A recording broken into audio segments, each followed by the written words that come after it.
لیکن جب وہ اس چیز کو جان لیں گے وہ کہیں گے ہاں بالکل ٹھیک ہے، یہ تو بڑی اچھا کام ہے۔ جی ناظرین، وقفہ لینا تو نہیں چاہتا لیکن وقفہ ضروری بھی ہے اور مجبوری بھی۔ وقفہ لیتے ہیں، واپس آتے ہیں۔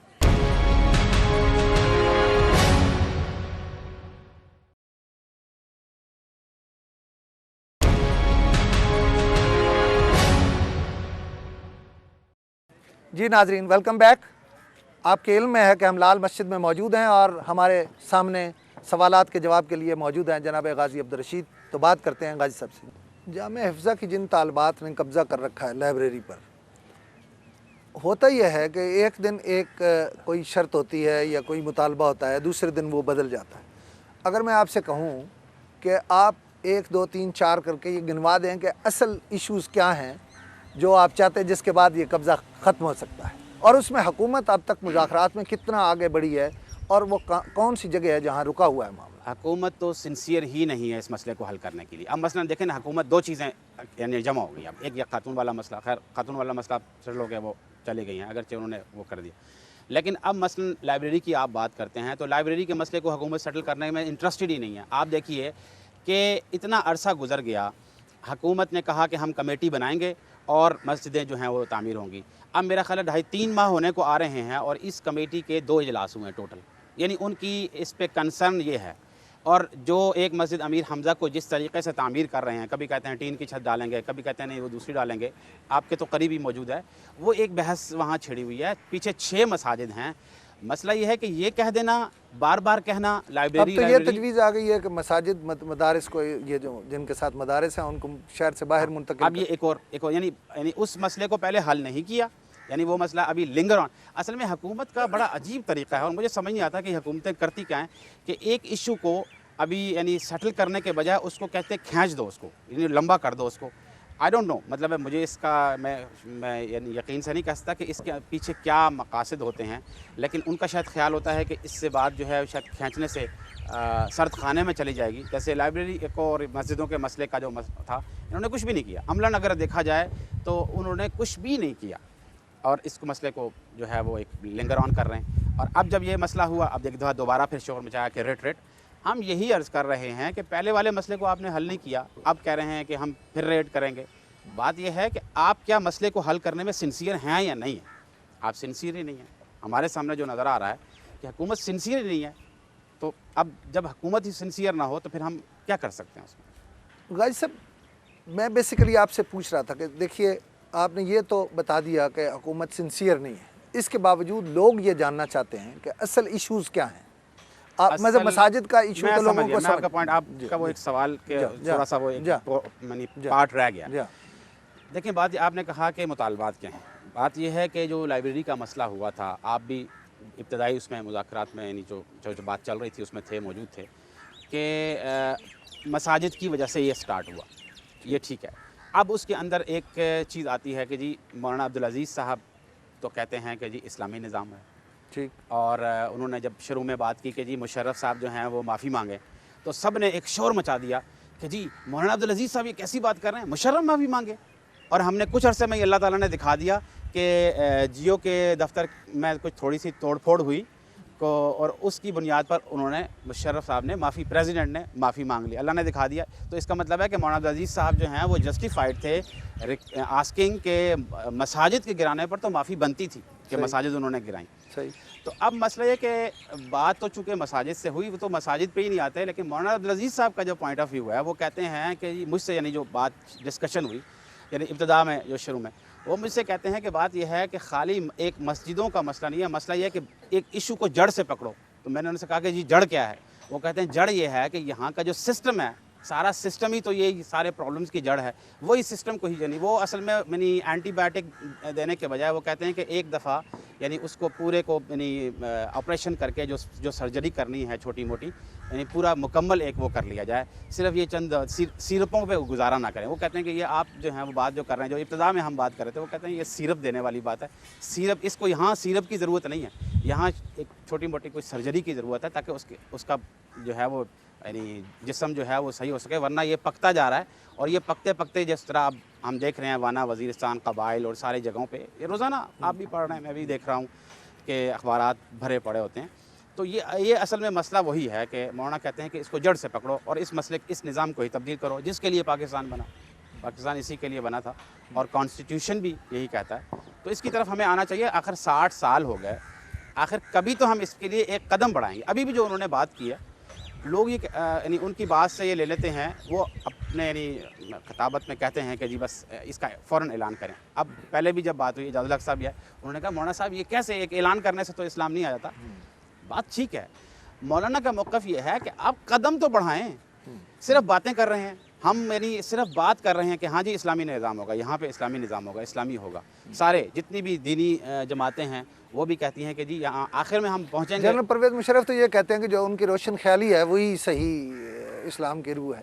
نہیں خیر, جنرل پرویز مشرف کا تو ایک اپنا وہ ہے نا, ایک پوائنٹ آف ویو ہے. دیکھیں اس وقت تو انہوں نے ہی دینا ہے جو کچھ دینا ہے. ان کا جو عقیدہ ہے اس کے مطابق وہ سمجھتے ہیں کہ وہ جو روشن خیالی کی بات کر رہے ہیں اور سب اچھا جس کو گڈی کہتے ہیں, وہ ان کے خیال میں وہی صحیح اسلام. اصل میں ان کا اصل میں مسئلہ آپ ان سے امید کر سکتے ہیں کہ وہ جو جس اسلام کی آپ بات کریں وہ نہیں, امید کر بھی سکتے ہیں. نوے ہم سمجھتے ہیں کہ اگر وہ اس چیز کو اصل میں سمجھ لیں کہ ہمیں باہر کی نظر سے نہیں دیکھنا ہوگا, ہم بیرونی کہ لوگ کیا کہیں گے, لوگ اس مسئلے پہ کیا کہیں گے. بھائی مغرب تو جو ہے, آپ اگر ان کے پیچھے جو ہے قدم بقدم ملا کے بھی چلے نا, انہوں نے جو ہے وہ آپ کی نہیں ماننی. آپ اسی سے چھوڑیں نا, آپ اس سے اندازہ کریں کہ ہم نے امریکہ کے لیے کیا کچھ کیا. یعنی میرا خیال ہے کہ اس سے زیادہ قربانی نہیں دی جا سکتی کسی صورت میں. لیکن میں آپ سے پوچھتا ہوں کہ کیا امریکہ خوش ہے ہم سے؟ آپ نہیں خوش نا, آپ بھی کہہ رہے ہیں کہ خوش نہیں ہے. تو جب وہ نہیں خوش تو اور اس نے خوش ہونا بھی نہیں ہے, آپ صلی اللہ علیہ وسلم کی حدیث ہے کہ تم ان کے قدم بقدم ملا کے چلو گے تو وہ تمہارے اس پر نہیں. بالکل اور بات آپ کے سامنے رکھتے. دیکھیے آپ اخبارات میں تو روز بات کر رہے ہیں, آپ ان کو ایک ہفتے کی مہلت بھی دے رہے ہیں. پہلی بات تو یہ ہے کہ میرا سوال یہ ہے کہ آپ ایک ہفتے کے بعد کیا کریں گے؟ آپ کیسے دین کا نفاذ کر سکتے ہیں, کیسے آپ شریعت نافذ کر سکتے ہیں؟ آپ کے پاس کیا وہ چیز ہے؟ دوسرا, آپ ایسا کیوں نہیں کرتے کہ آپ جنرل پرویز مشرف کو دعوت دیں کہ وہ آپ کے پاس آئیں اور آپ کی بات سمجھیں, اور اگر وہ آپ کو دعوت دیتے ہیں اس کے بدلے میں تو آپ ان کے پاس جائیں اور انہیں اپنی بات سمجھائیں.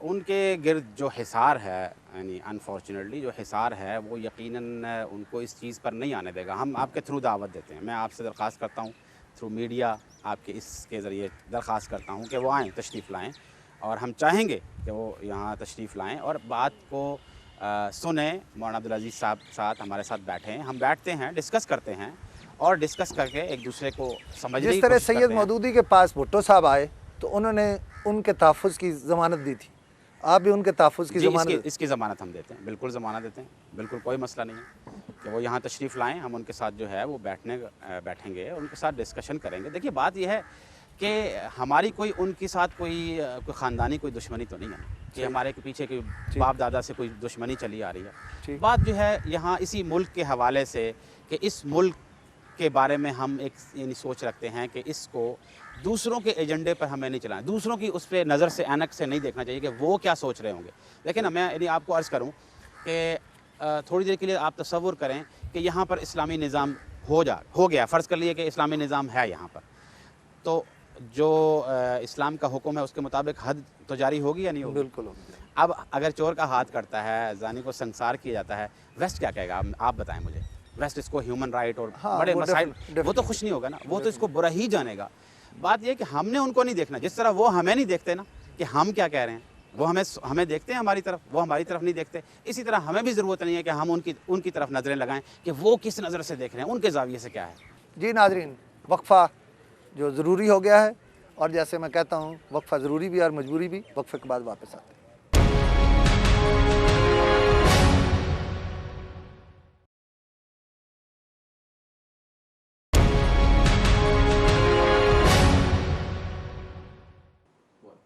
جی ناظرین, آپ نے مولانا عبدالرشید غازی کی گفتگو سنی, یقیناً اس سے آپ نے ایک تاثر لیا ہوگا.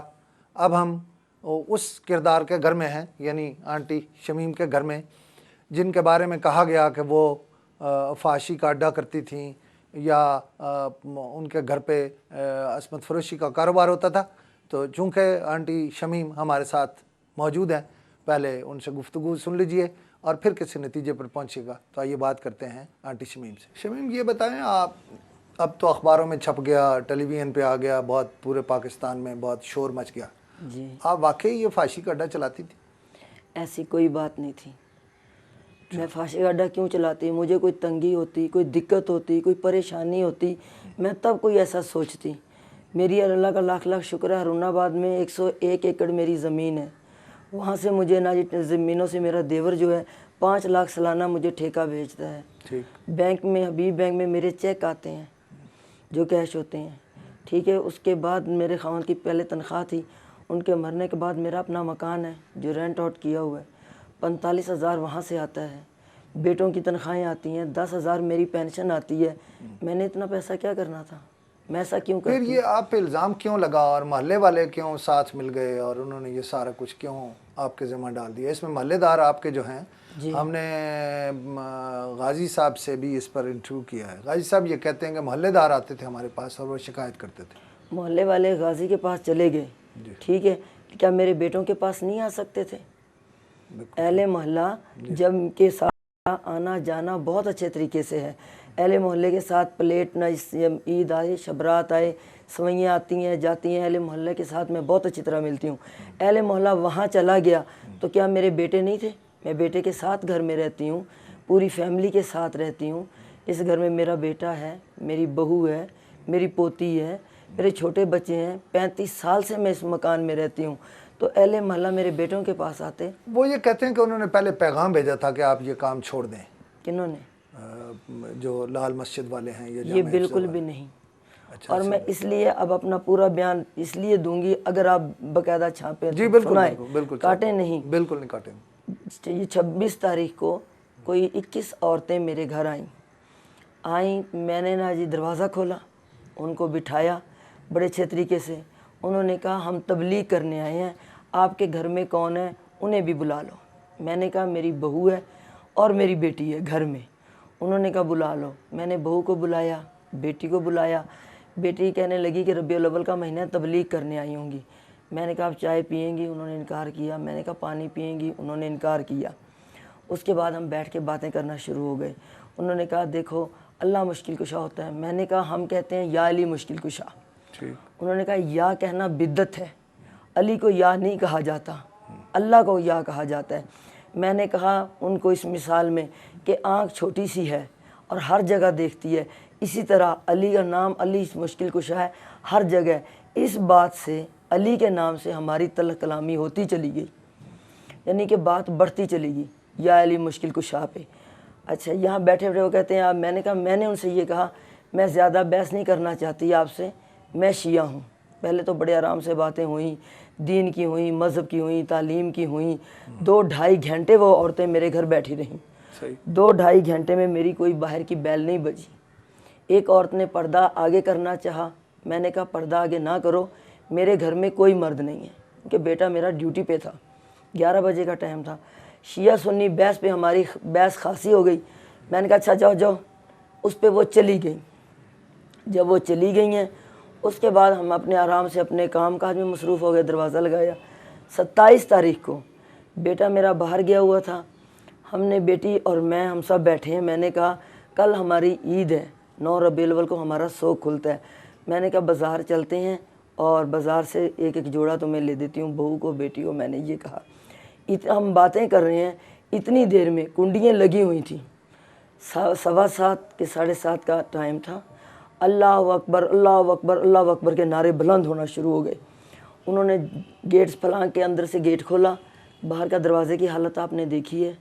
دروازہ توڑا. ہم اس کمرے میں تھے, اندر وسطی آدمی, اتنے آدمی تھے تقریباً 80 مرد ہوگا. 80 آدمی ہمارے گھر آئے. اگر وہ مجھ پہ یہ بلیم دیتے ہیں 80 مرد تھے 80 عورتیں تھیں, وہ صرف 3 ماں بیٹیوں کو کیوں لے کے گئے؟ انہیں یہاں سے کوئی اور عورت, حتیٰ کہ ہمسائی تک, ان کو کوئی اور عورت کیوں نہیں ملی؟ کوئی اور مرد کیوں نہیں ملا؟ کوئی چیز کیوں نہیں ملی؟ ٹھیک ہے. ان کے دل میں یہ خلش تھی کہ یہ شیعہ ہیں. کس طرح سے لے کر گئے آپ؟ اب میں آگے آپ کو آرام آرام سے بتا رہی ہوں. جس طرح دروازہ انہوں نے کھولا, اندر ہمارے مرد ہی مرد ان کے داخل ہو گئے, اور ان کے ہاتھوں میں, مردوں کے ہاتھوں میں 2 ڈنڈے تھے. کریکر انہوں نے اس جگہ پھاڑے ہیں. ڈنڈوں سے انہوں نے اس طرح ڈنڈے برسانے شروع کیے کہ ہمیں اپنا ہی ہوش نہیں تھا. یہ رسی جو میرے ہاتھ میں ہے, یہ رسی انہوں نے ہمارے گلے میں ڈالی ہے اور ہمیں گھسیٹنا شروع کر دی ہے. مردوں نے. ٹھیک. پوتی میری کو ایک مرد نے اٹھایا, دوسرے نے اس کے ہاتھ سے کھینچ کے دیوار کی طرف پھینکا تو ایک آدمی نے کیچ کر لیا. اور جب وہ جی بیٹی میری نے کہا میری والدہ کینسر کی مریض ہے, آرام سے ہم 3 عورتیں آپ کے ساتھ چلتے ہیں, لیکن انہوں نے اس طرح لے کے گئے ہیں کہ کتوں کی طرح گھسیٹتے ہوئے, نہ ہمارے پاؤں میں جوتی تھی نہ ہمارے سر پہ دوپٹہ تھا, اور ان کے مرد ڈنڈے اس طرح برسا رہے تھے جیسے بارش برستی ہے. صحیح. یہ اسلام ہے. اسلام میں عورتوں کو اس طرح لے جایا جاتا ہے. اسلام میں یہ ہے کہ 3 بار دروازہ بجاؤ, اس کے بعد 3 بار دق الباب کرو, اندر سے کوئی آئے دروازہ کھولے, آپ آئیں تصدیق کریں. لیکن یہ نہیں کہ اسلام یہ کہتا ہے دروازے توڑ کے چلے جاؤ. میں آپ کو بیان دے رہی ہوں, مجھے مولانا صاحب نے کہا تھا اگر آپ نے بیان بدلا ہمارے والا اور الگ بیان دیا تو یہ دیکھ لینا کہ ہم آپ کو پھر دوبارہ بھی یہاں لا سکتے ہیں. جب ہم دوبارہ لائیں گے پھر کوئی حکومت آپ کو یہاں سے نہیں نکال سکتی. انہوں نے کہا ہم اس وقت 7,000 عورتیں, جب ہم 10 سال بعد ہم 70,000 ہو جائیں گی, پارلیمنٹ ہمارا ہوگا. اور انہوں نے ہمیں یہ بھی دھمکی دی تھی کہ پرویز مشرف بھی آپ کو پھر یہاں سے نہیں نکال سکے گا. آپ پہلے یہ سوچیں, جو انہوں نے مجھ پہ الزام لگایا, انہوں نے کہا آپ تسلیم کرو. ہم نے کہا یہ بات ہی نہیں ہے. میری بہو کے آنکھوں پہ پٹی باندھی, پتہ نہیں کہاں کہاں لے کے گئے, سیڑھیاں چڑھ جاؤ, 2 سیڑھیاں 3 سیڑھیاں, کوئی پتہ نہیں. بیٹی کو آنکھوں پہ پٹی باندھ کے الگ لے گئے, مجھے آنکھوں پہ پٹی باندھ کے الگ. کیا ہم اتنے دہشت گرد تھے کہ ہماری آنکھوں پہ پٹی باندھی گئی؟ اور پھر لڑکیوں کو وہاں جا کے بٹھا کے یہ بھی بتایا گیا کہ یہ شیعہ ہیں, یہ کافر ہوتے ہیں. وہاں یہ اعلان انہوں نے کیوں کیا شیعہ کافر کا, کہ ان کو ہم تبلیغ دیں گے. جس وقت میڈیا کے سامنے میں بیان دے رہی تھی, ایک شخص نے, مجھے نہیں پتا وہ کون تھا, میری آنکھیں میں نے بند کی ہوئی تھیں, اس نے پوچھا آپ پہ دباؤ ہے؟ میں نے کہا جی. اسی وقت جامع حفصہ کی عورت نے میرے کان میں کہا تھا آپ کی بہو اور بیٹی ہمارے قبضے میں ہے. میں نے پھر کہا اچھا وہ پیپر دو جو میں نے پڑھ کے سنانا ہے. جو انہوں نے پیپر دیا وہ میں نے پڑھ کے سنایا. اگر میں وہ پیپر پڑھ کے نہ سناتی تو میری بہو بیٹی کو وہ کبھی بھی آزاد نہ کرتی. جی ناظرین, آپ گفتگو سن رہے ہیں آنٹی شمیم کی, وہ بتا رہی ہیں جو کچھ ان کے ساتھ ہوا. لیکن وقفہ ضروری ہوگا, وقفہ لیتے ہیں واپس آتے ہیں.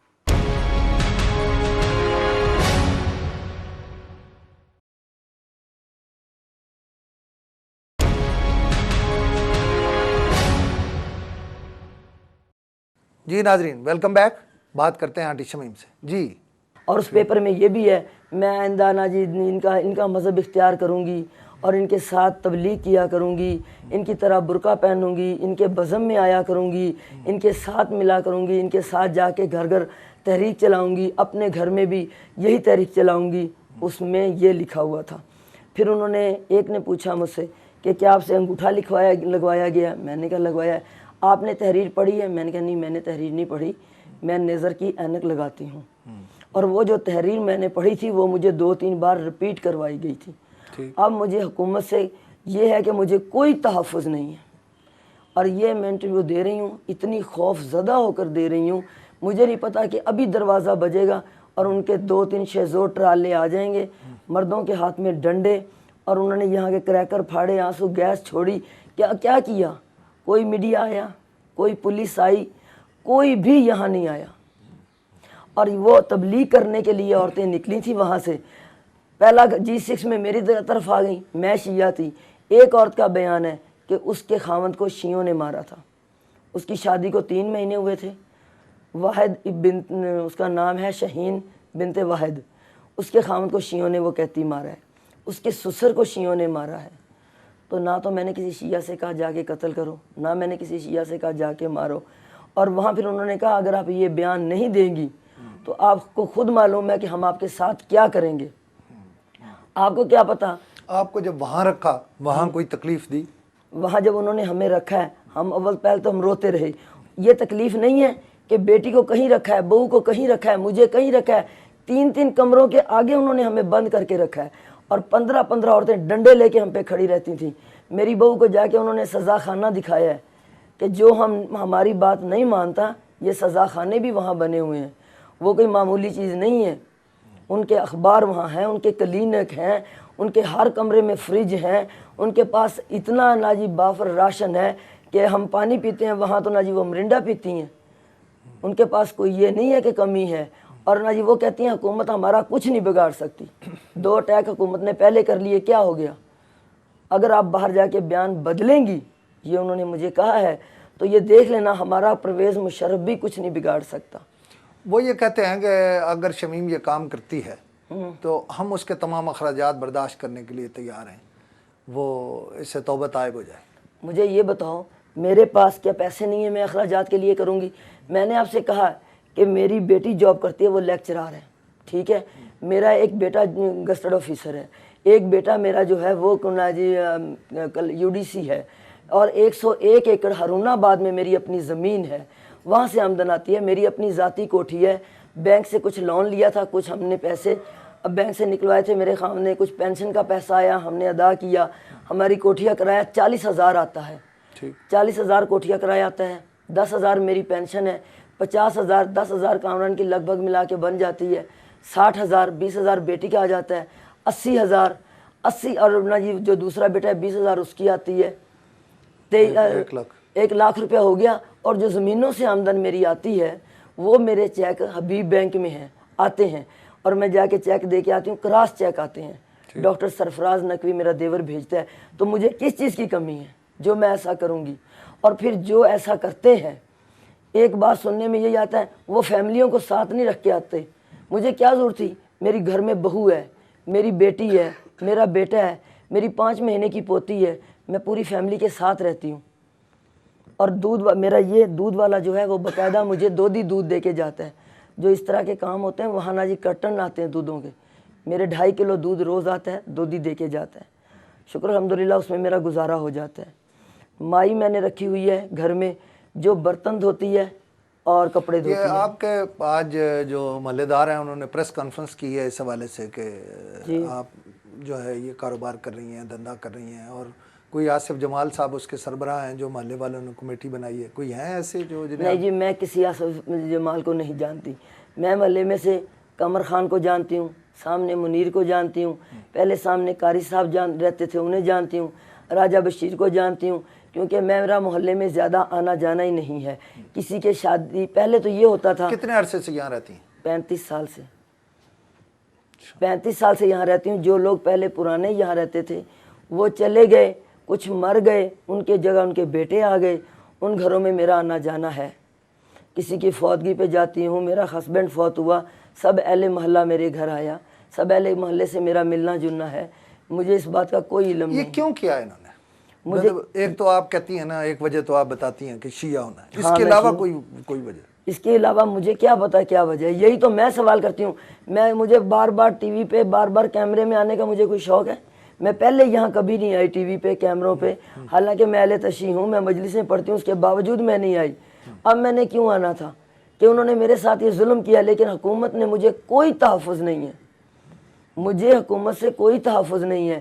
ایک گھر میں دن دہاڑے 80 آدمی اور 40 عورتیں گلے میں رسی باندھ کے ڈنڈوں سے مارتے ہوئے۔ آپ نے کوئی FIR درج کرائی ہے اس کی یا درخواست دی؟ میرے بیٹے نے جمع کرائی ہوگی۔ اچھا، ہاں، میں تو آئی جب ہم وہاں بیٹھے ہوئے ہیں قید میں۔ آپ کو ایک بات کہوں، جہاں وہ تشدد کرتے تھے نا، انہوں نے میری بہو اور بیٹی کو کہا تھا کہ آپ تمہاری والدہ مان گئی، تم مان جاؤ، تم مان جاؤ۔ انہوں نے کہا ہم دین اور اسلام کی روح سے کلمہ پڑھتے ہوئے کہتے ہیں ہم نے کچھ نہیں دیکھا، ہمارے تو کسی کمرے کے ساتھ ٹچ بات بھی نہیں ہے، ہم نے کچھ بھی نہیں دیکھا۔ انہوں نے کہا ورنہ ہم آپ کے ناخون جو ہیں یہ کھچوا دیں گے۔ اور پھر ہم نہ جی، مجھے کہا کوئی عورت ہم سے بات نہیں کرتی تھی، اور مجھے کہتے ہیں تیری بہو بیٹی مان گئی، تم مان جاؤ۔ میں نے کہا حقیقت جب ہے نہیں تو میں کیسے مانوں، کیونکہ ان کو میرے لیے لے تو مجھے وہ ضرور گئے ہیں۔ پھر انہوں نے مجھے کوئی بہانے سے نکالنا تھا کہ نہیں، کبھی یہ حد لگائیں گے، یہ حد لگائیں گے، باہر میرے بچے پریشان، انہیں کوئی علم نہیں کہ میں کہاں ہوں، اور ہمیں کوئی علم نہیں ہمیں کہاں۔ آنکھوں پہ پٹی باندھ کے ہمیں لے کے گئے ہیں، وہاں پٹی باندھ کے کہتے تھے 2 سیڑھیاں چڑھ جاؤ، اب دائیں مڑ جاؤ، اب 3 سیڑھیاں ہیں، اب 1 سیڑھی ہے۔ کیا ہم اتنے دہشت گرد تھے؟ کیا ہم نے اپنے گھر میں کسی ایسے شخص کو پناہ دی تھی جو اتنا ظلم اسلام یہ کہتا ہے؟ اگر ایسی بات تھی تو وہ پارلیمنٹ کے پاس جا کے بیٹھتے کہ اسلام آباد میں یہ کچھ ہوتا ہے۔ اگر انہوں نے میرے گھر کو ٹارگٹ بنایا ہے تو کیا جنا سپر میں عورتیں پردے میں پھرتی ہیں؟ میرا ہی گھر واحد ریزن انہوں نے ٹارگٹ کیوں بنایا؟ میں یہ حکومت سے پوچھنا چاہوں گی۔ صحیح صحیح. کوئی اور بات آپ کہنا چاہتی ہیں؟ میں یہ بات کہنا چاہوں گی کہ جو میں نے کہا ہے یہ آپ چھاپیں گے ضرور، اور مجھے یہ بھی پتہ انشاءاللہ دکھائیں گے اس ہے پہ. کہ شام کو ناجی وہ علماء پھر میرے گھر کے چکر کاٹیں گے اور اللہ اکبر کے نعرے لگاتے ہوئے آئیں گے. 80 مرد تھے، 40 عورتیں تھیں. اب 80 اور 40 کے سامنے 3 عورتوں کی کیا بنیاد ہے؟ صحیح. 3 عورتوں کی کوئی حیثیت ہے؟ وہاں ایک عورت کے پاس 15 عورتیں تھیں، اور آنکھوں پھر بھی ہمیں بٹھاتے بھی تھے تو آنکھوں پہ پٹی باندھ کے. میں نے کہا ہم کہیں بھاگ کے نہیں جاتے، دروازے بند رکھتے تھے، اور جب ہم کوئی سوال یعنی کہ سوال کرتے وہ کہتے خاموش. ہم یہی سوال کرتے تھے کہ ہم نے کب گھر مرد جانا کہتے ہے. تھے یا عورتیں؟ نہیں، عورتیں سوال کرتی. کوئی نام پتہ ہے آپ کو جن کے وہاں کوئی ایک عورت ہے، کسی کا نام افسا ہے، کسی کا نسرین ہے، کسی کا آمنہ ہے، کسی کا شہین ہے. 15 عورتیں 2 گھنٹے بیٹھتی تھیں، وہ چلی جاتی تھی، پھر 15 4 گھنٹے کے لیے آتی تھی، وہ چلی جاتی تھی، پھر 15 عورتیں آتی تھیں. رات کو ہمارے پاس 6 عورتیں ایک لڑکی کے پاس ایک کے پاس رہتی تھی. ہم نے رات کو کہیں اٹھ کے جانا تھا، انہوں نے بلکہ میں نے رونا شروع کیا تو انہوں نے کہا ہم ہتھ کڑی لگا دیں گے اور رسیوں سے باندھ دیں گے، یا خاموش ہو جاؤ. آپ نے ہمارے کماں خانے نہیں دیکھے، ہمارے کیا سزا خانے. تو میری بیٹی نے کہا میری ماں کینسر کی مریض ہے، ان کو کوئی سزا نہ دینا. انہوں نے کہا پھر جو ہم کہتے ہیں وہ کرو. میں نے کہا ٹھیک ہے. پھر انہوں نے لیٹر لکھا کہ یہ پڑھ کے تم سناؤ گی. میں نے کہا میں سناؤں گی. جس طرح وہ ظلم کرتے تھے نا، بالفرض اگر وہ کہتے مجھے کہ تم یہ مانو کہ میں بیٹے کے ساتھ زنا کرتی رہی ہوں پھر تمہیں نکالیں گے، تو شک نہیں میں یہ بھی مان جاتی. ظلم کے آگے کوئی نہیں وہ ہوتا. اور صرف میری بہو بیٹیاں، آپ نے یہ دیکھا ہوگا جس وقت میں بیان دینے آئی ہوں صرف میں اکیلی تھی، میرے ساتھ میری بہو بیٹی نہیں تھی. اور اس عورت نے میرے کان میں یہ کہا تھا کہ آپ نے جو علامہ صاحب نے لکھا ہے وہی سنانا ہے، ورنہ آپ کی بہو بیٹی ہمارے قبضے میں. ایسا میرے ساتھ کیوں ہوا، میں یہ پوچھنا چاہوں گی. اگر انہیں کوئی شک تھا، وہ میرے گھر آئے تھے، 1 دن پہلے آئے. انہوں نے کہا اپنے گھر سے اندر کسی کو بلاؤ. میں نے اپنی بہو بلائی، اپنی بیٹی بلائی. اس آپ کے ہاں سے کوئی مرد تو نہیں اس وقت؟ کوئی میرے گھر میں کوئی مرد اللہ نامی تھا ہی نہیں، مرد کا کام ہی نہیں تھا. مرد دفتر میں تھے. میرا بیٹا ایک ہے وہ دفتر میں تھا. اس وقت کوئی مرد نہیں تھا. اگر وہ اتنی عالمہ ہے تو حلفیہ وہ کہہ دیں کہ ہم نے کوئی مرد آنکھ سے دیکھا ہو. ٹھیک ہے. جب اگلے دن وہ آئے ہمیں لینے کے لیے، اس وقت بھی کوئی چیز تو برآمد کرتے. یہ تہمت ہے، یہ الزام تراشی، یہ میرے لیے بہت ناگوار ہے. یہ میرے عزت نفس کو مجروح کر گئی ہے. آخر میں بھی ایک پاکستانی شہری ہوں، پاکستان میں رہتی ہوں. اب تو مجھے اتنا غصہ وہاں مجھے آیا، میں نے یہ بھی کہا کہ میں یہاں سے جاؤں گی اپنا مذہب چینج کر جاؤں گی، میں کرسچن ہو جاؤں گی. تو وہاں انہوں نے کہا آپ تو پہلے ہی کافر ہیں، کیونکہ شیعہ کافر ہوتے ہیں. ہم آپ کو اپنے دین پہ، اپنے مذہب پہ لانا چاہتے ہیں. وہاں ان کے میرے پاس یہ لفظ تھے. جی ناظرین، آپ گفتگو سن رہے ہیں آنٹی شمیم کی، لیکن وقفہ ہو گیا. وقفہ لیتے ہیں، واپس آتے ہیں.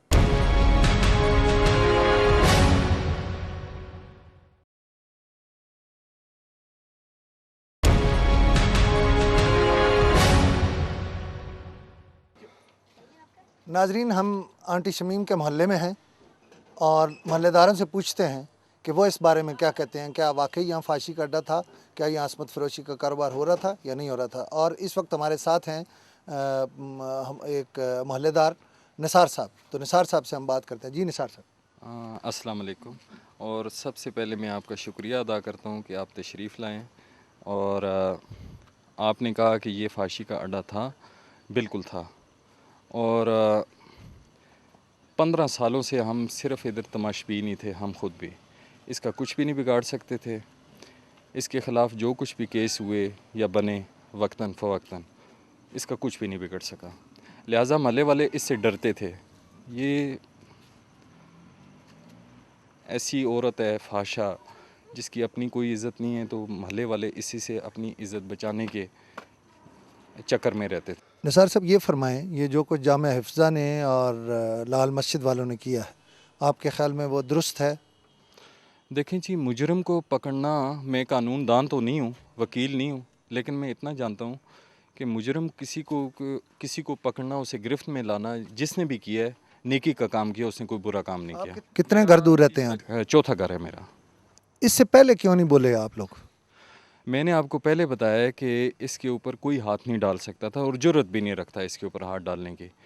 اگر کوئی اس کے خلاف اس سے قبل درخواست گئی بھی ہے تو پولیس کے پہنچنے سے پہلے یہ ان لوگوں کے ہاں پہنچ گئی ہے کہ آپ نے میرے خلاف درخواست دی ہے تو آپ نے ایسا کیوں کیا ہے. یہ ان کے آنے سے پہلے میں آپ کے پاس پہنچ گئی ہوں اور آپ کو یہ تنبیہ کرتی ہوں کہ آپ باز آ جائیں. اس کے بعد لوگ اس کے خلاف ایکشن نہیں لیتے تھے, پیچھے ہٹ جاتے تھے. جی ناظرین, آنٹی شمیم کے محلے کے ایک اور رکن یا ان کے محلے دار ہمارے ساتھ ہیں, ان سے بات کرتے ہیں, ان سے پہلے تعارف بھی کرتے ہیں اور پھر ان سے گفتگو کرتے ہیں. جی آپ کا نام کیا ہے؟ ناصر ایوب میرا نام.